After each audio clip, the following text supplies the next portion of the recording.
Hello मेरे प्यारे बच्चों, फिर से हम आपका स्वागत कर रहे हैं आपकी फिजिक्स की क्लास में। हम यहाँ पर बात कर रहे हैं सिंपल हार्मोनिक मोशन एसएचएम की, और उसके हमने एग्जाम्पल देखे थे, और हम यहाँ पर सेकंड एग्जाम्पल देख रहे थे सिंपल पेंडुलम। पर आज जो हम कॉन्सेप्ट पढ़ने वाले हैं, जैसा कि हमारी स्क्रीन पर लिखा हुआ है, एंगुलर एसएचएम। हम यहाँ पर एंगुलर पैरामीटर की बात करेंगे एसएचएम में। हम यहाँ पर एंगल की बात करेंगे, हम यहाँ पर एंगुलर वेलोसिटी की बात करेंगे, हम यहाँ पर एंगुलर एक्सेलरेशन की बात करेंगे। अगर आपको एंगुलर एसएचएम के कॉन्सेप्ट को ध्यान से समझना है, अच्छे से समझना है, तो आपका रोटेशनल मोशन का कॉन्सेप्ट क्लियर होना चाहिए। ठीक है, और सर्कुलर मोशन के कॉन्सेप्ट भी क्या होना चाहिए, क्लियर होना चाहिए। तो हमने यहाँ पर चलो एक हम सिस्टम कंसिडर कर लेते हैं। मान लेते हैं कोई पेंडुलम ही है, ठीक है, और ये पेंडुलम का लेंथ एल है, मान लेते हैं ऐसा, और इसको हमने डिस्प्लेस किया। तो यहाँ पर ये जो डिस्प्लेसमेंट है, ठीक है, जो डिस्प्लेसमेंट है, ओके, वो थीटा है।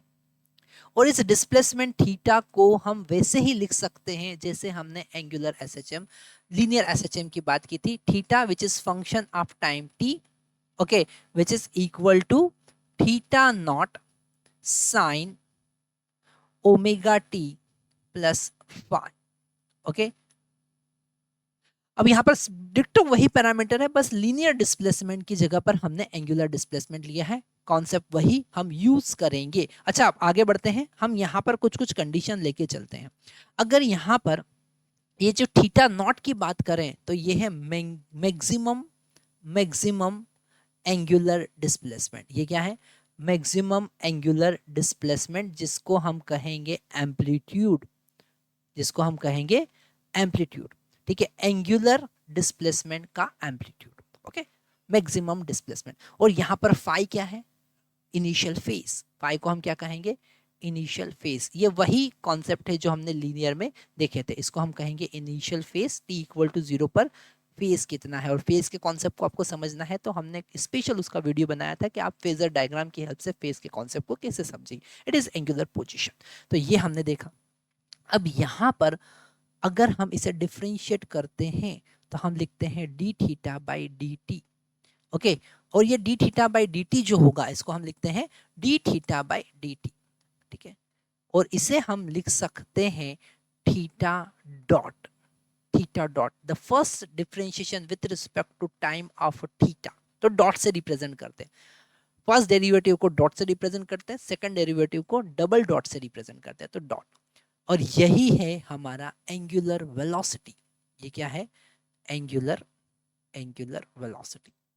ठीक है, अब यहां पर एंगुलर वेलोसिटी को आप ओमेगा मत समझ लेना।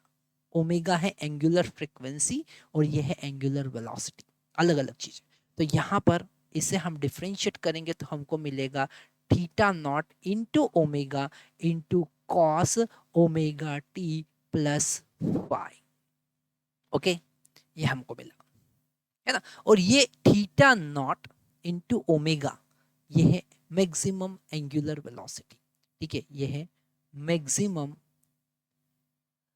Angular velocity, maximum angular velocity. और वो है थीटा नॉट इंटू ओमेगा। जैसे लीनियर के केस में A into omega linear maximum velocity थी, यहां पर थीटा नॉट इंटू ओमेगा होगा। फिर से इसे डिफरेंशिएट करते हैं तो यहां पर हमको डबल डेरिवेटिव मिलता है, जिसे हम अल्फा भी लिखते हैं। तो d square theta divided by d t square, या डबल डॉट से हम रिप्रेजेंट कर सकते हैं, और यही है alpha, which is equal to cos का डिफरेंशिएशन क्या होता? माइनस साइन ओमेगा टी, और ओमेगा का हमको मल्टीप्लाई करना है, तो यहां पर minus theta naught into omega square हो जाएगा, और ये साइन ओमेगा टी हो जाएगा, plus five as it is. ये कांस्टेंट है, एज इट इज लिखेंगे।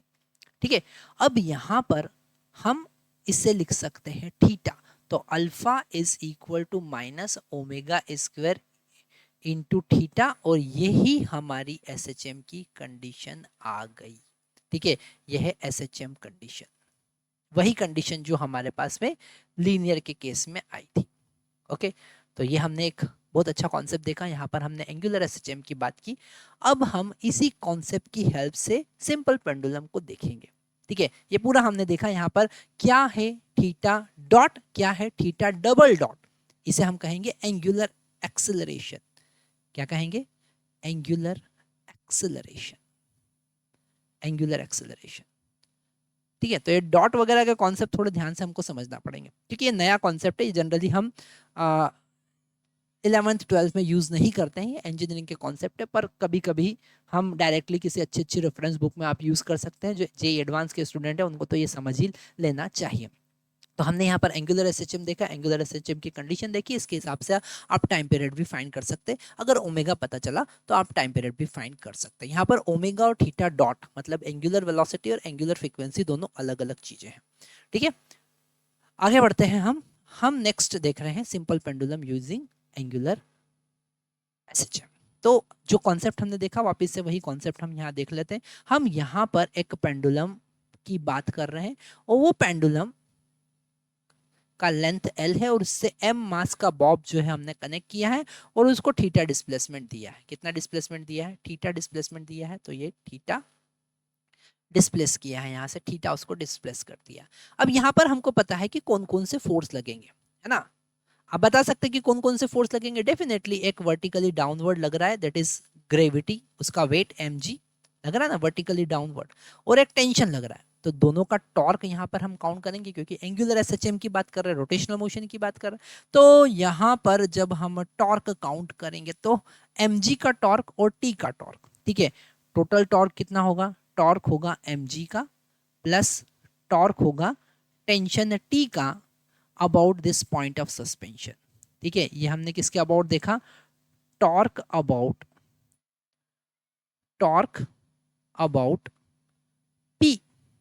पी के अबाउट हम टॉर्क की बात कर रहे हैं।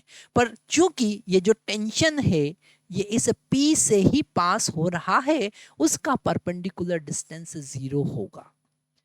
यहीं से पास होना ना है, तो परपेंडिकुलर टॉर्क का मतलब क्या होता है? Force into perpendicular distance. यहाँ पर परपेंडिकुलर डिस्टेंस 0 है, तो जो टेंशन है उसका टॉर्क कितना होगा? 0 होगा।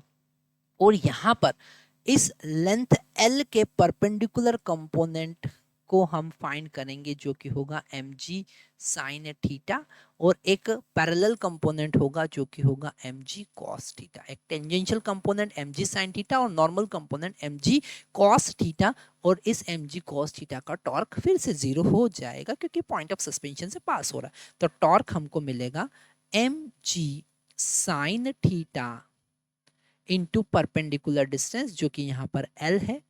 ओके, और ये जो हमारा टेंशन है इसका टॉर्क 0 हो जाएगा। और यहाँ पर मैं एक नेगेटिव साइन का यूज कर रहा हूँ। नेगेटिव साइन क्यों? नेगेटिव साइन इसलिए क्योंकि यहाँ पर जो डिस्प्लेसमेंट का डायरेक्शन है ना, अगर थीटा का डायरेक्शन हम बात कर रहे हैं कि ये एंटी क्लॉकवाइज है, तो टॉर्क कैसा होगा? क्लॉकवाइज डायरेक्शन में होगा।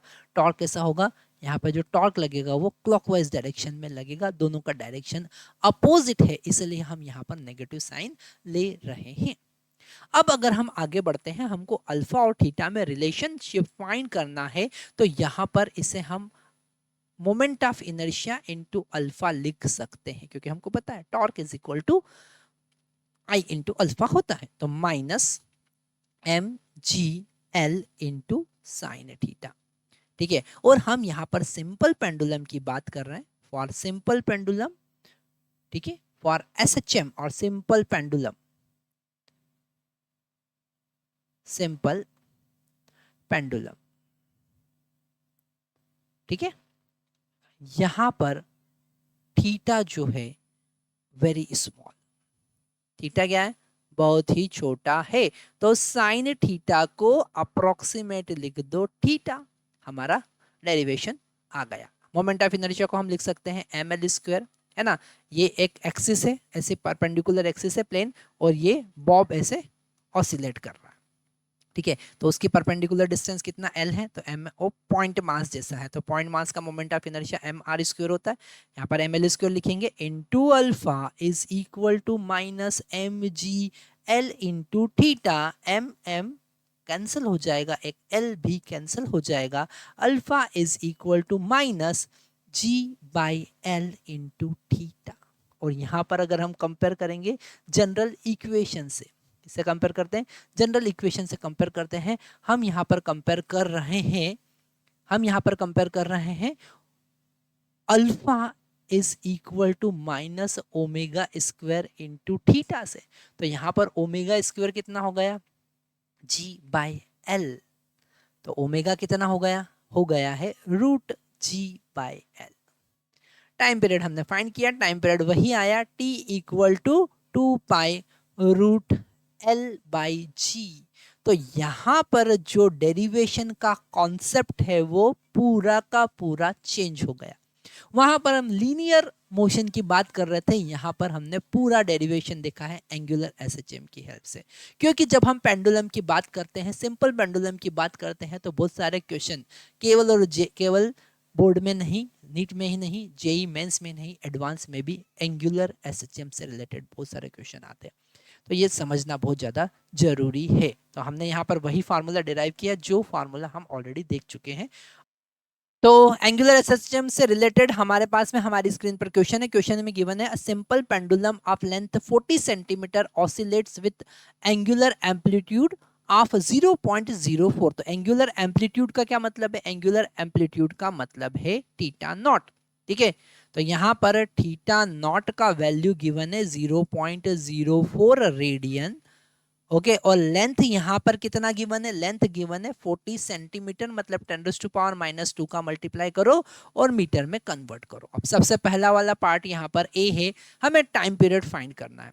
तो अगर हम ए वाला पार्ट सॉल्व करें, टाइम पीरियड के लिए हमको किन चीजों की जरूरत होती है, टाइम पीरियड का फॉर्मूला है root L by G, 2 pi root L by G. तो एल की जरूरत है, तो हम यहाँ पर लिखेंगे 2 पाई रूट एल। एल कितना है 40 इंटू 10⁻⁻² डिवाइडेड बाई 10। ठीक है, तो यहाँ पर 0 से 0 कैंसिल, हमको मिलेगा 2 पाई इंटू 2 इंटू 10⁻⁻1। जब रूट में से 4 बाहर आएगा तो 2 आएगा, और 10⁻⁻² का पावर 1/2 हो जाएगा तो -1 हो जाएगा। तो यहाँ पर हमको मिला 4 पाई डिवाइडेड बाई 10 इतने सेकंड। आगे चाहे तो आप पाई का मल्टीप्लाई कर सकते हैं, 3.14 लिख सकते हैं और कैलकुलेट कर सकते हैं। ठीक है, तो इतना सेकंड का टाइम पीरियड हमको मिला। ठीक है, अब हम यहाँ पर बी वाला पार्ट सॉल्व करते हैं। बी वाले पार्ट में क्या है एक बार देखते हैं जरा, कहाँ है लीनियर एम्पलीट्यूड ऑफ बॉब। ठीक है, तो यहाँ पर अगर आप थोड़ा सा इसको डायग्राम से समझेंगे तो बहुत अच्छे से समझ में आएगा कि यहाँ पर ये जो डिस्प्लेसमेंट है ये लीनियर एम्पलीट्यूड है, और ये है थीटा नॉट, और रेडियस का मतलब एल। यहाँ पर रेडियस का मतलब क्या है, एल। ठीक है, तो यहाँ पर A is equal to theta naught into L होगा, क्योंकि arc is equal to angle into radius होता है। A is equal to 0.04 theta का value into L, that is 40 into 10⁻⁻²।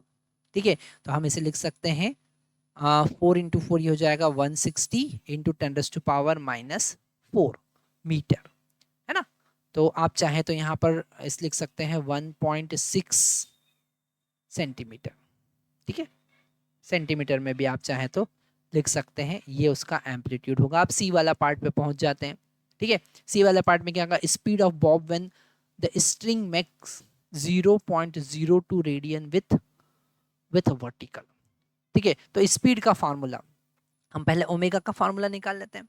ठीक है, तो हम यहाँ पर थीटा डॉट निकालते हैं, एंगुलर वेलोसिटी जो हमने अभी देखा था is equal to omega root theta naught square minus theta. Okay, value put कर देंगे, वैसे ही फार्मूला यूज करना जैसे velocity v is equal to omega root a square minus x square use करते थे, वही फार्मूला हमको एंगुलर में लिख लेना है ना। तो एंगुलर वेलोसिटी हमको फाइंड करना है, तो एंगुलर वेलोसिटी हम फाइंड करेंगे और हमको उससे लीनियर वेलोसिटी भी पता चल जाएगी। तो थीटा डॉट जो है, या फिर हम पहले लीनियर वेलोसिटी फाइंड कर सकते हैं डायरेक्टली, क्योंकि वहाँ पर हमको डिस्प्लेसमेंट की ज़रूरत लगेगी। आप वाला फार्मूला भी यूज़ कर सकते हैं। आप चाहें तो velocity v is equal to omega root a square minus x square वाला फार्मूला भी यूज़ कर सकते हैं। ओमेगा हम फाइंड कर सकते हैं टाइम पीरियड से। ठीक है, ओमेगा इज इक्वल टू क्या होता है 2 पाई/t। ठीक है, तो 2 पाई, t का वैल्यू कितना है 4 पाई डिवाइडेड बाय 10, मतलब यहाँ पे मल्टीप्लाई में आ जाएगा, मतलब 5 ये ओमेगा आ गया 5 रेडियन पर सेकेंड, ठीक है, ओमेगा आ गया तो v इक्वल टू हो जाएगा, अब यहाँ पर x भी निकाल ही लेते हैं, तो x इज इक्वल टू क्या होगा, थीटा इंटू एल, है ना। थीटा नॉट की बात करेंगे तो हमको a पता चलेगा, थीटा की बात करेंगे तो ये हो जाएगा 0.02 इंटू 40 डिवाइडेड बाय 100, एक जीरो हम कैंसिल करेंगे और x का वैल्यू हमको यहाँ पर मिल जाएगा, ये हो जाएगा 0.0008 मीटर, ठीक है। और a का वैल्यू हम यहाँ पर निकाल ही चुके हैं पहले, a का वैल्यू कितना है, a का वैल्यू है 0.0 ओके 16, सॉरी 0 पॉइंट यहाँ पर 1 2 3 और एक 4, मतलब हाँ 0.016 मीटर होगा, ठीक है। यहाँ पर वैल्यू पुट करेंगे, आंसर आ जाएगा। नेक्स्ट हम देखते हैं, स्पीड हम देख चुके हैं, angular acceleration when Bob is at a rest, मतलब कि हमको मैक्सिमम अल्फा निकालना है। अगर हम डी वाले पार्ट की बात करें तो ये सी वाला पार्ट हम सॉल्व करें तो मैक्सिमम अल्फा क्या होगा, मैक्सिमम अल्फा होगा minus omega square into theta naught, है ना। तो क्योंकि हमको पता है लीनियर मैक्सिमम एक्सेलरेशन कितना होता है, वो होता है माइनस ओमेगा स्क्वायर इंटू ए, तो ए की जगह पर यहाँ पर क्या आ जाएगा, थीटा नॉट आ जाएगा, तो यहाँ पर माइनस 5 स्क्वायर इंटू 0.04 और इसे आप कैलकुलेट करेंगे रेडियन पर सेकेंड स्क्वायर में आंसर आएगा। आगे आप कैलकुलेट एक बार जरूर ट्राई कीजिएगा, कैलकुलेशन आपको समझना है। अच्छा, यहाँ पर एक और चीज आपको समझना है कि नेगेटिव साइन किस बात के लिए है, क्योंकि अपोजिट डायरेक्शन है, दैट्स इट। तो यहाँ पर हमने देखा एंगुलर एसएचएम क्या चीज है, एंगुलर एसएचएम की हेल्प से पेंडुलम को कैसे समझ सकते हैं, इसी से रिलेटेड हमारे पास में जेईई मेंस 2025 4 अप्रैल मॉर्निंग शिफ्ट में आया हुआ क्वेश्चन है, ये भी वही हमको बताता है। ये बताता है two simple pendulum of length L1 and L2 with negligible string mass undergoes angular displacement θ1 and θ2 from their mean position. दो अलग अलग पेंडुलम है जिसका लेंथ L1 और L2 है और θ1 θ2 डिस्प्लेसमेंट दिया। If the angular acceleration of both pendulum are same then the expression is correct. कौन सा एक्सप्रेशन सही होगा, तो यहाँ पर दोनों का एंगुलर एक्सेलरेशन सेम है, मतलब alpha 1 is equal to alpha 2, okay. अच्छा, यहाँ पर हमको अगर हम अल्फा की बात करें तो मैग्नीट्यूड की बात करेंगे तो ओमेगा 1 का स्क्वायर इंटू θ1 हम लिख सकते हैं इज इक्वल टू ओमेगा 2 का स्क्वायर, ओके, इंटू θ2 हम लिख सकते हैं। अब ओमेगा 1 स्क्वायर क्या होगा, ओमेगा 1 स्क्वायर होगा, हमने देखा था G/L1, और ओमेगा 2 स्क्वायर क्या होगा, G/L2, है ना, ये तो हम देख चुके हैं। तो यहाँ पर ये हो जाएगा G/L1 θ1 इज इक्वल टू, ये हो जाएगा G/L2 इंटू θ2, कैंसिल हो जाएगा G से G, हमारे पास हमको मिलेगा L2 θ1 is equal to L1 θ2। बताइए कौन सा ऑप्शन सही है, definitely A is the correct option, 1 के साथ में 2, ठीक है। तो θ1 L2 θ2 L1, ठीक है। तो आप देख सकते हैं कि एंगुलर एसएचएम के कॉन्सेप्ट एग्जाम में आते हैं, ठीक है, समझना बहुत ज़्यादा जरूरी है। Thank you.